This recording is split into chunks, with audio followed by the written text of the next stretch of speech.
সিলেটে টি-20 ধামাকা চলছে। রানের পর রান হচ্ছে, ব্যাটাররা হাফ সেঞ্চুরি, সেঞ্চুরি, কম বলে 50 অথবা 4 ছক্কা অনেক কিছুই হচ্ছে। এটা দেখে অনেকে বলছেন যে উইকেট অনেক ব্যাটিং ফ্রেন্ডলি, অনেকে বলছেন যে বোলার ভালো নেই, আবার অনেকে বলছেন যে বাউন্ডারিটা অনেক ছোট। যে যাই বলুন না কেন, রান তো আসছে, টি-20 খেলা তো হচ্ছে এবং ওখানে তো ক্রিকেট বলের এবং প্রতিযোগিতামূলক ম্যাচ হচ্ছে। এতটাই সহজ না। যারা রান করছেন অবশ্যই কষ্ট করে, স্কিল এবং পাওয়ার দেখেই রান করছেন, আবার ভালো বোলিংও কিন্তু হচ্ছে। ন্যাশনাল টিমে তারকারা রয়েছেন এবং যারা খেলছেন তারা কিন্তু সবাই ন্যাশনাল টিমে খেলার মতো অ্যাবিলিটি রাখেন। তাদের তো টুর্নামেন্ট হচ্ছে ওখানে, তার মানে আমরা যে যুক্তিগুলো দেখাচ্ছি এগুলো একটু দূরে রাখাই ভালো, যৌক্তিক মনে হবে না। যারা রান করছেন তার মধ্যে একজন হচ্ছেন তামিম ইকবাল, যাকে নিয়ে অনেক সন্দেহ, অনেক শঙ্কা এবং অনেক ভয় ছিল। ভয় ছিল এই কারণে যে ইনজুরি থেকে এসেছেন, টানা ম্যাচ খেলতে পারবেন কিনা সন্দেহ, এবং শঙ্কা ছিল যে রান করতে পারবেন কিনা, কারণ দীর্ঘদিন পর ম্যাচে নেমেছিলেন এবং সেই দলের অধিনায়ক ইয়াসির রাব্বি বলেছিলেন যে 2 থেকে 3টা ম্যাচ সময় লাগতে পারে, কারণ অনেকদিন পরে আসছেন এবং টি-20 ফরম্যাট খেলবেন সেজন্য। কিন্তু তামিম সময় নিয়েছেন একটা ম্যাচ, প্রথম ম্যাচে করেছেন 10 বলে 13, ওই ম্যাচের পর অনেক সমালোচনা হয়েছে, কিন্তু তার পরের ম্যাচে কিন্তু দুর্দান্তভাবে কাম ব্যাক করেছেন, 33 বলে 65 রানের একটা ইনিংস খেলেছেন।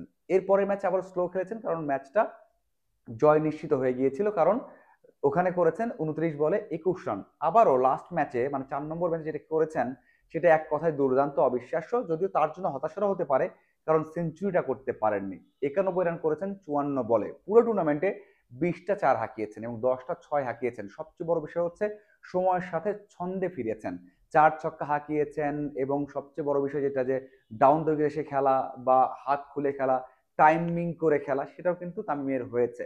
এখন কথা হচ্ছে অনেকে এই যে জিসান, তামিম, নাইম শেখ তাদেরকে নিয়ে প্রশ্ন করছেন যে এখানে বোলার ভালো নেই। আমি এটাতে একটু আহ, মানে এই ওয়ার্ডের সাথে আমি খুব একটা একমত নই, কারণ এখানে অনেক ভালো ভালো বোলাররাও কিন্তু বল করছেন। ন্যাশনাল টিমে অনেকেই তো আছেন, প্রায় সবাই তো আছেন, 5 থেকে 6 জন আছে জাতীয় দলের সাথে, তারা বাকিরা তো সবাই খেলছেন, সবাই তো আছেন। সেই দিক থেকে বলবো যে একেবারে এই বিষয়টা যৌক্তিক না। তবে এটা বলতে পারেন যে উইকেটটা খুবই ব্যাটিং ফ্রেন্ডলি এবং বাউন্ডারিটা ছোট। তারপরেও এই যে 91 রান করা, জিসানের 100 করা, জিসানের 73 করা, অথবা তৌফিকের রান করা, ইমনের 1 ওভারে 25 রান নেওয়া, এইগুলো কিন্তু আপনাকে ক্রেডিট দিতেই হবে এবং এইগুলোকে বলতেই হবে যে টি-20-র আসল আসল সৌন্দর্য। এখন আসা যাক তামিমকে নিয়ে কথা বলি। যে তামিমকে নিয়ে কথা হচ্ছিল, অনেকে বলছেন যে এই তামিমকে জাতীয় দলে দরকার। এই যে জাতীয় দল যতদিন খেলবেন এই প্রশ্ন তো আসবেই, কিন্তু আমি যেটা এর আগেও বলেছি, তামিমকে সবশেষ দুটো প্রেস কনফারেন্স আমি নিজে জিজ্ঞাসা করেছিলাম, তখন কিন্তু হ্যাঁ না কিছুই বলেননি। তবে বোর্ড এবং তামিম দুটো মিলেই আমরা একটা সিনক্রোনাইজেশন করতে পারি বা আমরা একটা আহ, ভাব অর্থ দাঁড় করাতে পারি, সেটা হচ্ছে তামিম এখনই টি-20 ওয়ানডেতে বা ন্যাশনাল টিমে ব্যাক করতে চান না। যখন কমেন্ট্রি করেছেন ভারতে তখনও কিন্তু বলেছেন, খোলাসা করেছেন যে খুব একটা ইচ্ছা নেই।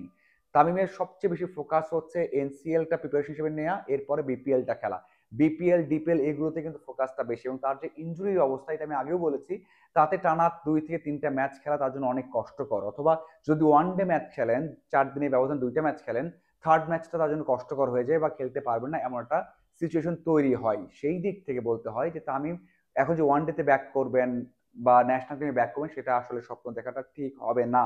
তামিমকে নিয়ে আপাতত চিন্তায় হচ্ছে বিপিএল। তামিম নিজেও বলেছেন তার ফোকাসটা হচ্ছে বিপিএল নিয়ে, বিপিএল এ ভালো করেন এবং তার প্রিপারেশনটা যে ভালো হতে চলেছে সেটা কিন্তু নিশ্চিতভাবে বলতে পারি। আরেকটা বিষয়, এই যে এনসিএল টি-20 ফর্মেটটা হচ্ছে, এখানে তামিম 5টা ম্যাচ খেলতে চেয়েছিলেন, কিন্তু সেটা কিন্তু সংখ্যা বাড়ছে, ভালো করছেন, সাথে দলটাও তার উপর ডিপেন্ডেবল হয়ে গেছে। এই জন্য 5টা নয়, যদি সেমিতে ওঠে তাহলে সেমি অথবা ফাইনাল খেলতে চান, সেমিও খেলতে পারেন, ফাইনালও খেলতে পারেন। এই দুইটা মিলিয়ে কিন্তু 6 থেকে 7টা ম্যাচ খেলতে চেয়েছেন বা খেলতে পারেন, সে একটা আভাস পেয়েছি। এবং তামিমের সাথে যারা থাকেন, যারা কথা বলেছে, তাদের সাথে কথা বলে জানতে পেরেছি যে তামিম এখনই এই টুর্নামেন্টে ছেড়ে দিচ্ছেন না, তার মানে ব্রেক নিতে পারেন, কিন্তু সেমি এবং ফাইনাল 2টা ম্যাচ খেলার সম্ভাবনা রয়েছে। এখন দেখার অপেক্ষা সেটা হয় কিনা এবং ভক্তদের মনটা যেভাবে জয় করছেন সেটা করতে পারেন কিনা। ধন্যবাদ সবাইকে সাথে থাকার জন্য। আশা করি আর আপডেট এবং বিশ্লেষণ নিয়ে হাজির হয়ে যাব।